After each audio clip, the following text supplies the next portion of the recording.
Bueno, buenas tardes a todos, bienvenidos a esta nueva edición de Línea Directa. Estamos acá con Diego Giacomini, ya un amigo de la casa, economista. Nada, se presenta él, ustedes lo conocen, él se puede presentar solo también, y escribió una columna hace una semana en el diario Perfil con un título muy divertido, que era Un mal plan desinflacionario de dos mastines ingleses, pero lo vamos a dar vueltas un poquito por todos lados para que nos explique la macroeconomía. Diego, ¿cómo estás? Buenas tardes. ¿Cómo andás? ¿Bien? ¿Vos? Siempre un gusto, che.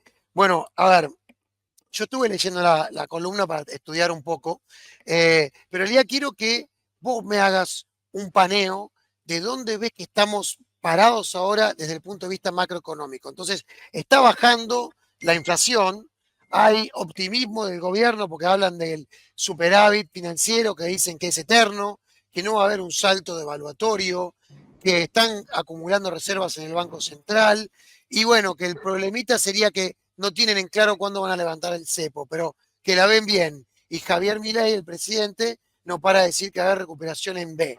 Diría, esa es como que la visión del el relato del gobierno. ¿Vos qué estás leyendo cuando ves los números? Bueno, te voy a desmenuzar punto por punto que has mencionado.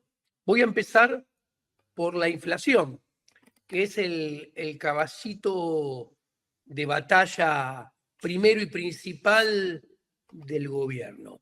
A ver, el plan económico desinflacionario es dinámicamente inconsistente. ¿Qué quiere decir esto? Que puesto en dinámica, en el momento hacia adelante, lo más probable es que existe una alta probabilidad que en algún momento en el tiempo se corra el riesgo y pueda materializarse que el proceso desinflacionario se aborte. Y voy a explicarlo por qué. Porque el plan económico está mal diseñado. El plan desinflacionario está mal diseñado. Es una mezcla sui generis y mal hecha de dos diferentes modelos de Chicago. No tienen absolutamente nada que ver con la escuela austríaca. El modelo de expectativas adaptativas de Milton Friedman, por un lado, y el modelo de expectativas racionales de Robert Lucas Jr. por el otro. Que son dos de los mastines del Exactamente, amigo ahí en Milei. la nota, un mastín se llama Milton, otro se llama Lucas, ¿no? Entonces, ¿por qué es un plan que es una mezcolanza sui generis mal hecha? Veamos cada uno de estos. ¿Qué ingredientes tiene de cada uno? El modelo de Milton Friedman, empecemos. El modelo de Milton Friedman dice, vos para bajar la inflación tenés que convencer a la gente que la inflación va a bajar. Entonces bajan las expectativas de inflación y como consecuencia de eso, cuando la gente piensa que la inflación va a bajar, la inflación entonces termina bajando después. ¿Ok? Porque si la gente piensa que la inflación va a bajar, ajusta menos sus precios y al ajustar menos sus precios va bajando la inflación. ¿Cómo se forman estas expectativas en el modelo de Milton Friedman? Mirando el pasado, expectativas adaptativas. La gente ve cómo venía la inflación, diciembre, enero, febrero, marzo. Si la gente ve que la inflación viene bajando, se da vuelta y espera que en mayo, junio, julio, la inflación a futuro siga bajando porque viene bajando en el pasado. Entonces, comprendiendo esto, entendés por qué Milei tenía que crear un fuerte fogonazo inflacionario al comienzo, diciembre 25,5, enero 22. ¿Por qué? Porque si vos creás un fogonazo de inflación muy fuerte al principio y ajustás todas las tarifas al principio, por ejemplo, medicina prepaga, luz, gas, transporte, sube mucho la inflación al principio. Entonces la probabilidad de que después baje es más alta. Claro. Si después, encima, los ajustes de luz, gas y transporte que tenían que venir, los pisás, la probabilidad que la inflación baje es más alta también, a expensa de generar costos en el futuro. Claro. Pero el modelo de Milton Friedman te permite entender por qué el fogonazo inflacionario primero y por qué la suspensión de aumentos de tarifas después. Al mismo tiempo, este modelo dice, mira, si vos sos muy exitoso bajando la inflación, tenés mucha reputación y credibilidad, las expectativas de inflación van a bajar muy rápido, muy fuerte. Se caen como un piano, como le Se gusta caen decir como un al piano. presidente. Entonces, la inflación va a bajar muy rápido y muy fuerte y se va a caer como un piano. Si tenés menos reputación y menos credibilidad, va a bajar más lento, más despacio. ¿Qué es lo que sucede? A ver, la convertibilidad empezó de una inflación de 27,1. Esta de 25,5, muy parecida. Claro. A esta altura del partido, en convertibilidad, la inflación era 3,2% mensual y dentro de 2 meses 1,8%. Entonces, ¿qué entendemos?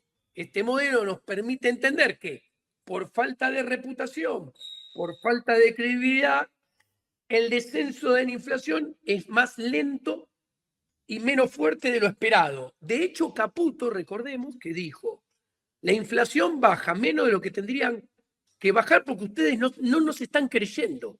Claro. Acá ves el tema de la reputación, credibilidad y el problema que le lleva a las expectativas y al descenso de la inflación. Bueno, claro, porque él plantea que pricearon, digamos, los alimentos a un dólar de 1.500 cuando lo habían puesto en 800, 900, ¿no? Bueno, y no claro. se escapó, supuestamente. Pero acá, ¿qué entendés? ¿Qué te permite entender el modelo de Friedman? Que si la inflación te baja lento y poco, el modelo de Friedman dice, bueno, para ayudar que baje más rápido, tenés que enfriar mucho la economía, tenés que desplomar el mercado de bienes y servicios y tenés que desplomar el mercado laboral. Entonces ahí vos ves por qué, según el IGA, Índice General de Actividad de Orlando Ferreres, el primer trimestre del 2024 cae de 6,8 con respecto al primer trimestre del 2023. Marzo del 2024 cayó 9,7% con respecto a marzo del 2023 y ves cómo en el mercado laboral empieza a aumentar el desempleo y caer el poder adquisitivo de los salarios muy fuertemente. Claro. Listo. El modelo de Robert Lucas dice que el dinero es neutral en el corto y en el largo plazo. ¿Qué quiere decir esto? Que no afecta a las variables, la cantidad de dinero no afecta a las variables reales de la economía. Con lo cual, en este modelo, no hace falta enfriar la economía para que baje la inflación. Tenés que actuar solo sobre las expectativas y ser muy contundentes.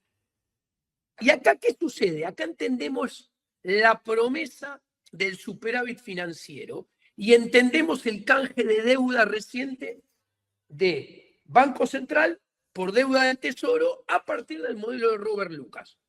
¿Cuál es el punto? Sencillo. El modelo de Robert Lucas dice, las expectativas la gente no las mira observando el pasado, es independiente el pasado. La gente mira las expectativas de emisión.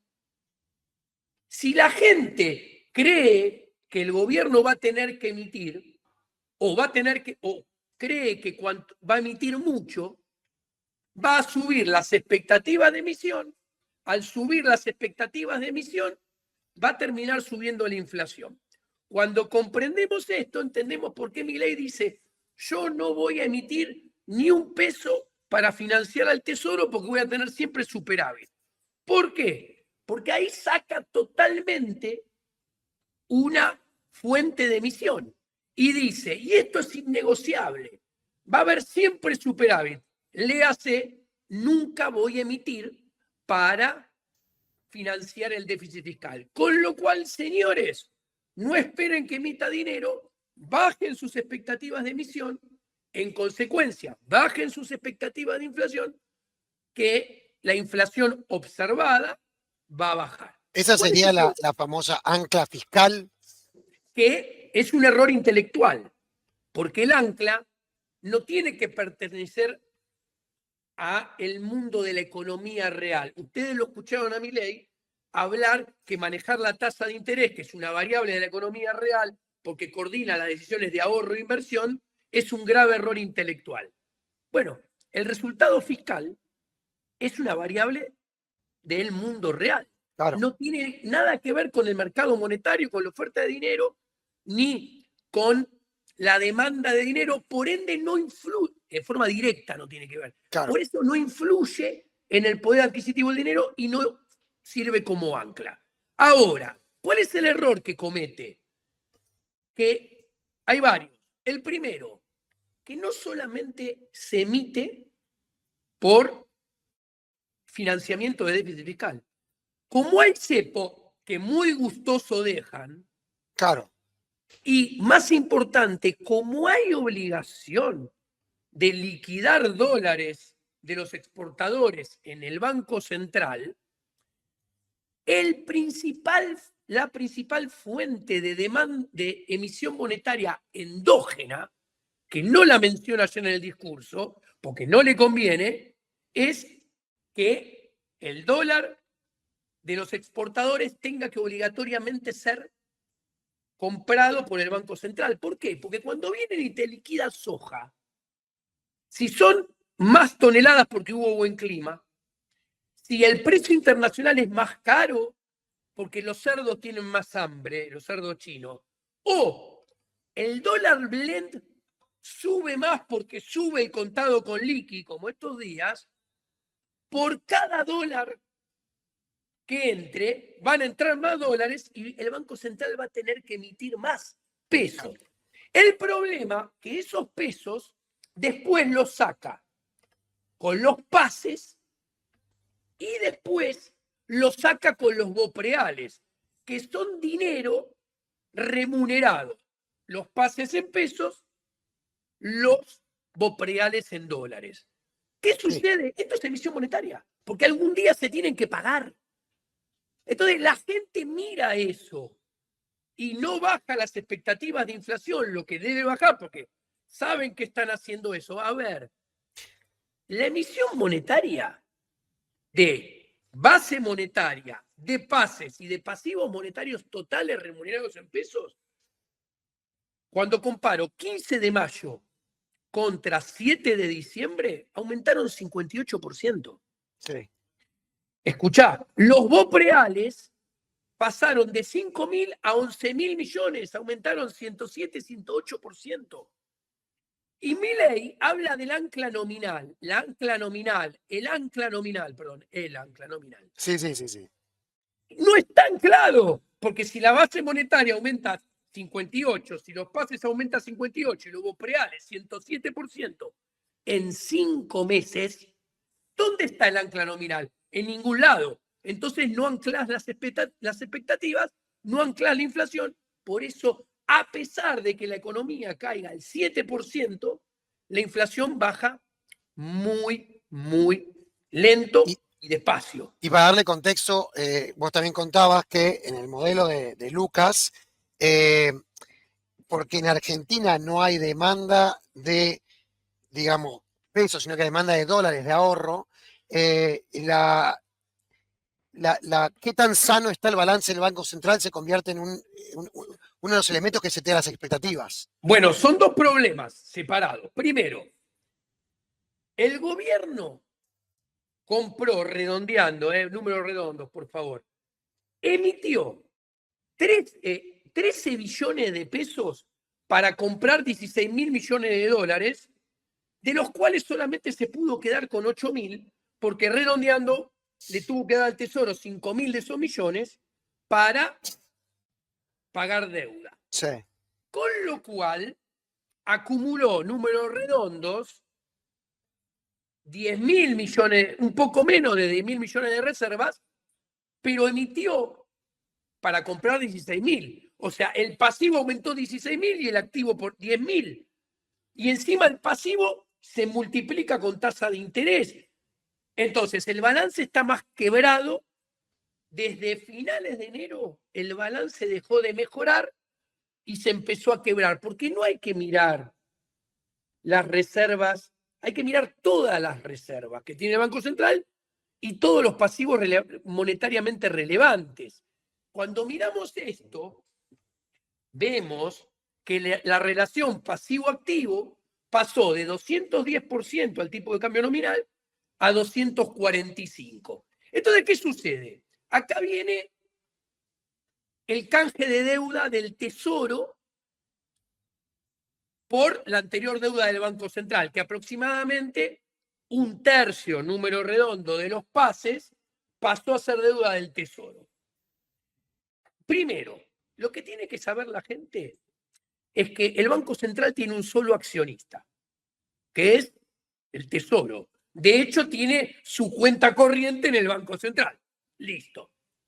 Entonces, pasar deuda de un lado a otro no cambia el stock de deuda total, no cambia el deudor de fondo. Punto número 1. Punto número 2. La tasa de interés pasó, si no me falla la memoria, de 3.2% mensual en el Banco Central a 4.5% redondeando en el Tesoro. Se pagan más tasa de interés. Claro, mayor interés, más emisión. Ahora, más tasa de interés por una mayor deuda en el Tesoro. ¿Cuál es el problema? Que la deuda del Tesoro son impuestos futuros, impuesto inflacionario futuro y, además, más gasto público futuro. Con lo cual, pasarle la deuda al Tesoro implica mayor endeudamiento del Tesoro, mayor ratio deuda-Tesoro, Tesoro sobre PBI, más bonos en el Tesoro, con lo cual presiones para que el riesgo país aumente, el costo de capital aumente, impactando negativamente en la inversión Claro. en el futuro, que es lo que necesita futuro, él para que haya rebote en forma de B, pero no termina ahí. Si hay más gasto público, porque la deuda está indexada por tipo de cambio, que se va a mover para arriba, por inflación, que va a seguir existiendo, la deuda va a crecer. Sí. Con lo cual, es un contrato seguro de que va a haber más gasto público.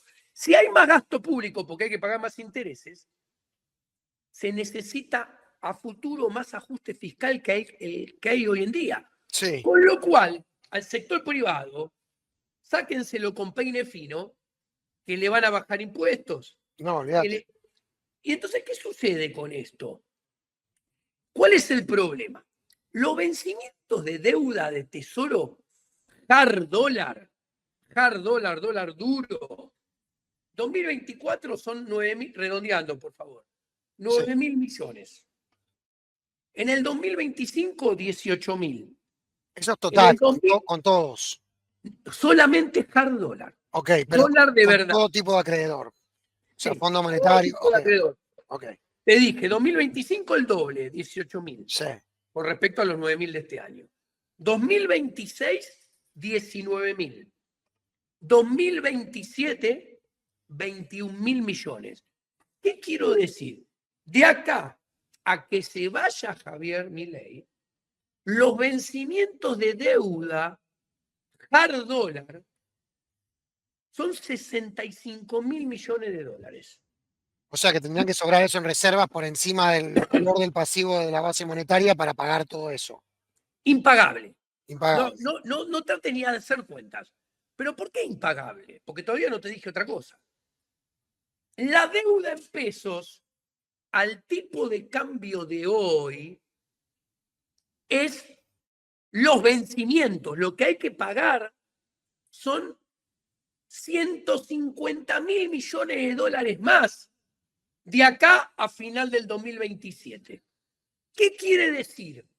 Que en este gobierno de Javier Milei, al tipo de cambio oficial de hoy, la deuda, los vencimientos de deuda totales son redondeando entre 210.000 y 215.000 millones de dólares de vencimientos. es 3/4 del PBI a pagar en 3 años. Y todos estos números son anteriores al canje de deuda. Todos estos números han sido agrandados el jueves de la semana pasada con el primer tramo de canje de deuda de BCRA por Banco Central y este lunes pasado con las licitaciones de bonos a marzo 2025, marzo 2026 y marzo 2027 que hizo Toto Caputo. Okay. Entonces, ¿qué vemos acá? Y que este gobierno, yo en la mejor época de Macri, dije que Argentina iba al default. Sí. En la televisión, lo digo, en Intratables, me dijeron temerario e irresponsable por anticiparlo. En diciembre del 2017, el doctor Ricardo López Murphy me invitó a cerrar el ciclo de conferencias anual del 2017 a la Academia de Ciencias Morales y Políticas, y yo anticipé el default. Okay. Todos quedaron helados. Bueno, terminó ocurriendo primero al final del gobierno de Macri, que lo anuncia la Cunza, y después con Alberto Fernández.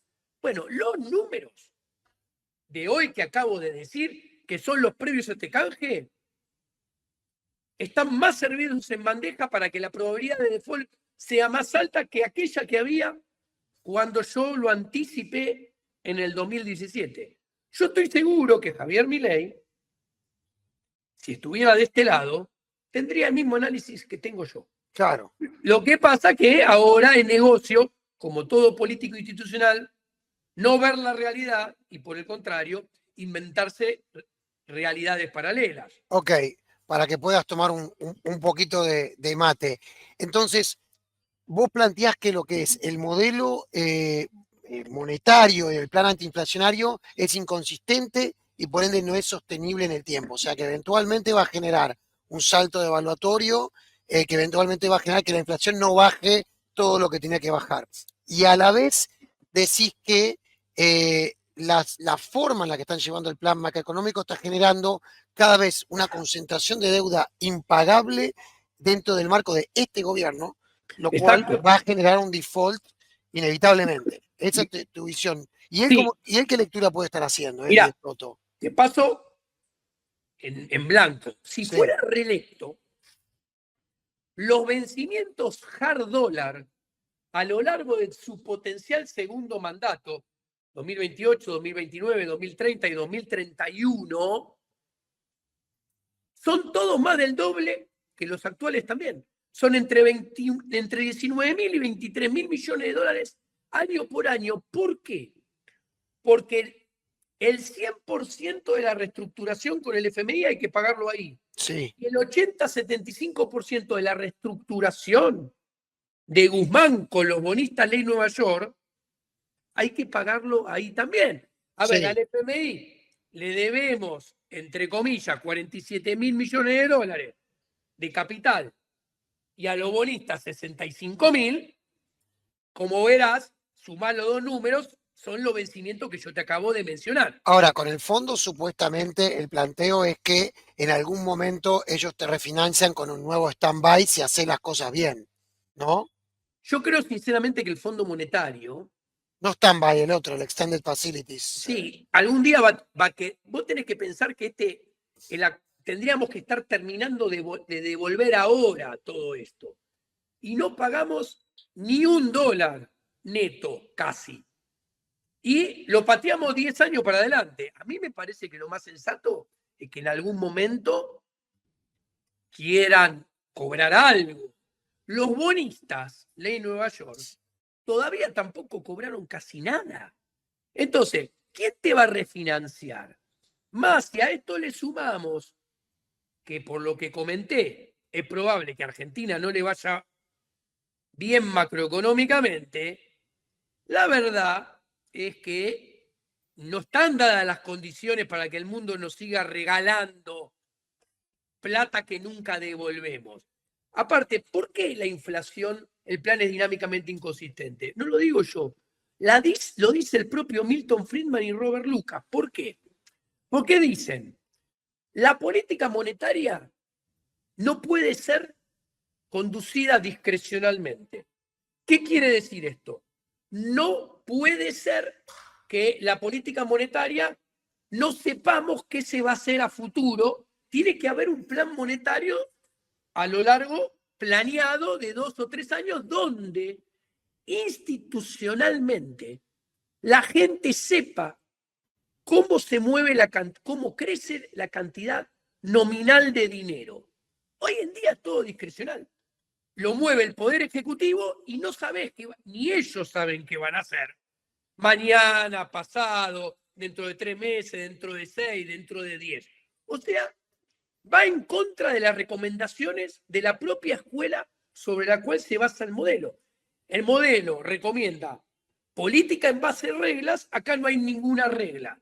El gobierno recomienda, el modelo Chicago recomienda que esas leyes estén institucionalizadas, acá no hay nada escrito. ¿Ok?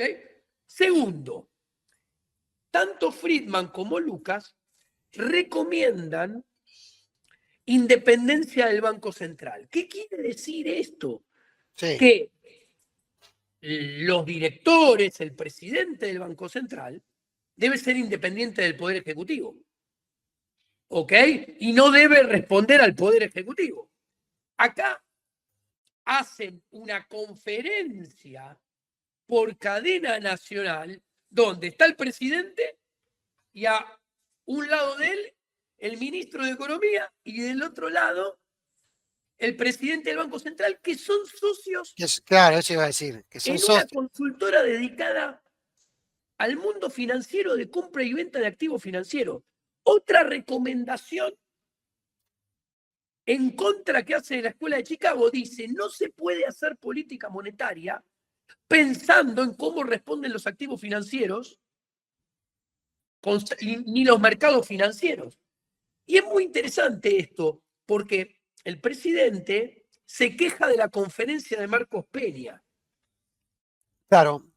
Y dice que esa conferencia terminó precipitando el derrape del inflation targeting de Sturzenegger y que el dólar y la inflación derrapaban y se tuviera que ir. Sí. Bueno, él está haciendo lo mismo, pero recargado, porque en esa foto había miembros del Poder Ejecutivo, como Marcos Peña, que Claro. él lo critica por ser jefe de gabinete y está al lado del presidente del Banco Central, con otro ministro de Economía, que era Duhovne, y el Salón Blanco, siendo el presidente más que el jefe de gabinete, se sienta él con el presidente del Banco Central, con el ministro de Economía, que son socios, y él, y encima, sincera que se está haciendo lo que él dice que hay que hacer.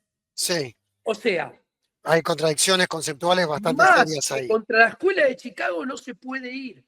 Ahora, ¿qué es lo importante de esto?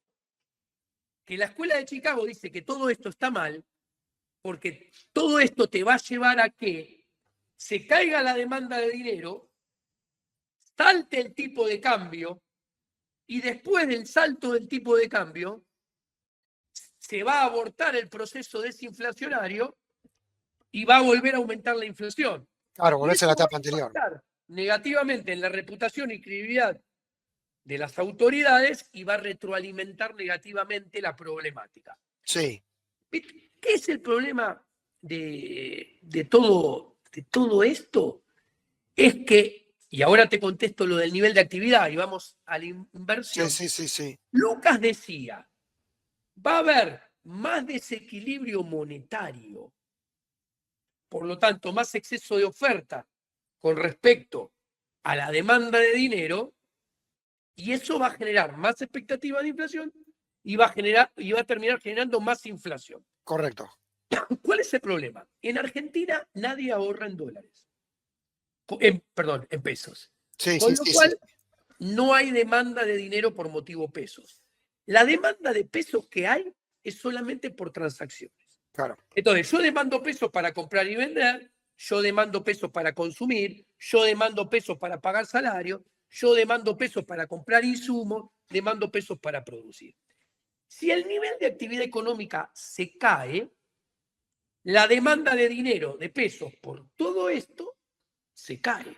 Sí, Si se cae la demanda de dinero y, como dice Milei, los pesos están fijos, que es mentira, no están fijos porque sigue emitiendo, claro. pero si están fijos, si se cae la demanda, aumenta el desequilibrio. Por lo tanto, va a terminar subiendo el tipo de cambio y la inflación. Sí, Ahora, si seguís emitiendo, mucho peor. Por eso Milei vende, por ahora, ignorando, dando la espalda a la realidad del mercado, que hay una reactivación. Porque si se sincera que la caída existe, no se suaviza y va a seguir en el tiempo, se sincera que va a volver, que el desequilibrio monetario se está ensanchando, se va a seguir ensanchando y en algún momento ese desequilibrio se va a manifestar impactando en suba de tipo de cambio y en aborto de la política desinflacionaria y nueva aceleración inflacionaria. ahora Diego, me parece muy bien todo lo que planteás y, a ver, si Milei y el Toto Caputo son personas que obviamente tienen conocimientos, están en el mercado y están planteando este mix de políticas para tratar de generar la circunstancia que ellos consideran que sería una que finalmente desemboca en reactivación, ¿no? Y a la vez, por un lado sabemos que Milei es medio mentiroso cuando da declaraciones públicas, pero también hasta diría, si está tratando de setear expectativas a futuro porque entiende que hace política monetaria también a través de la comunicación, Sí. hasta le daría un poco el beneficio de la duda de ser un poco chamullero con lo que dice. ¿Qué lectura pueden estar haciendo? Porque para vos lo explicás con tal nivel de convicción y claridad que ¿qué lectura pueden hacer? ¿Se te ocurre que pueden estar haciendo una lectura? ¿O están siendo tan cortoplacistas que no pueden diferenciar el árbol del bosque? Mira, Toto Caputo y Bausili, de todo esto que acabo de explicar, no saben nada. ¿Ok? No son macroeconomistas y mucho menos especialistas en economía monetaria, en teoría monetaria. Ellos son muy buenos comprando y vendiendo papelitos y saben hacer plata tradeando, se dice técnicamente. ¿Ok? Perfecto. Es más, son muy buenos en eso. Los El mejores problema es deben cuando ser. uno entra a hacer cosas para las cuales no está técnicamente preparado. Javier sí entiende estas cosas. Lo que pasa es que me parece, y hablo con conocimiento, digamos, de causa, Sí, claro. que tiene una gran inclinación, tal vez más que nadie, a darle espaldas a la realidad, inventarse realidades paralelas que efectiva tangiblemente no existen, para autoconvencerse de que las cosas son, cuando en realidad no lo son, como él quiere que sean. Ok, Porque si él se autocree eso, no tiene necesidad ni de escuchar a nadie, ni mucho menos transparentar errores ante potenciales comentarios de terceros que le dicen, mirá, ojo con esto, no estás viendo lo de acá, no estás viendo lo de más allá, tenés que corregir si no te vas a dar una trompada, claro. macroeconómica o monetaria. De hecho, vos fijate que ayer en el IAEF, cuando habla de la dolarización endógena, que no es otra cosa que una dolarización espontánea que surge a partir que los agentes económicos individuales empezamos a escupir nuestros dólares y desahorrar nuestros dólares, Claro. porque decimos, uy, no hay pesos, entonces O sea, los vamos a dejaste hacer a las todos sin acciones pesos, económicas. entonces todos salen a Claro. hacer tu actividad en dólares. Vos fijate que cuando él lo explica, él está partiendo de una assumption que está peleada, primero, contra la buena teoría económica y segundo, contra la evidencia empírica. Y no solamente está peleada con la teoría económica, sino que está peleada con la filosofía política, la ética, y cómo la filosofía política y la ética explican que los andamiajes institucionales ponen en funcionamiento un esquema de incentivos que hacen que las cosas vayan en un determinado lado o hacia en una dirección que en este caso son las contrarias a la que él plantea. Concretamente, Sí, a ver. él asume que la gente va a reaccionar, comportarse, decidir y actuar como él quiere que reaccionen, se comparten, decidan y actúen. Él Sí, necesita, él quiere dolarizar, como no tiene dólares, dice, bueno, acá va a haber una dolarización endógena. ¿Y cómo? Y porque la gente va a escupir dólares porque yo no voy a emitir pesos. sí, No solamente eso, para que le vaya bien, lo exagero, sí. todo el mundo tendría que escupir gran cantidad de dólares, todo el mundo al mismo tiempo. Sí, sí, sí, ¿Ok? para que haya como un balance, digamos, en los precios relativos en dólares, ¿no? No, y para que sirva para reactivar la economía. Claro, para que haya un shock de ¿Sí? actividad, ok. Exacto. Para que haya una monetización que permita una salida en forma corta. Sí, Haya un rápido proceso de desahorro que se canalice a la inversión y de ahí a mayor producción futuro, mayor empleo futuro, crecimiento económico. Ahora, ¿cuál es el problema? Punto número uno. No existe esa coordinación entre los agentes individuales. ¿Por qué vamos a salir todos a hacer eso? ¿Porque él lo asume, lo supone o lo quiere? La gente no actúa en forma coordinada perfecta.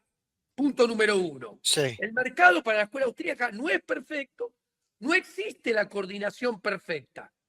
Segundo, para la escuela austríaca, las valuaciones de las personas son subjetivas. sí, ¿Ok? Imagínate que él te dice, no se puede, acertadamente, no se puede conocer el tipo de cambio de equilibrio porque no podemos conocer cuál es la oferta, cuál es la demanda de dólares, porque no podemos conocer sus valuaciones subjetivas, sí, pero acá él sabe que todos vamos a querer escupir dólares todos al mismo tiempo. Un grosero error intelectual. No termina ahí. Después entra el andamiaje institucional que él no quiere ver. Señores, el DNU lo manda. El DNU está judicializado. Al DNU una una Cámara de cámara, Comercio le dijo que no. sí, A la ley de base le dijo que no.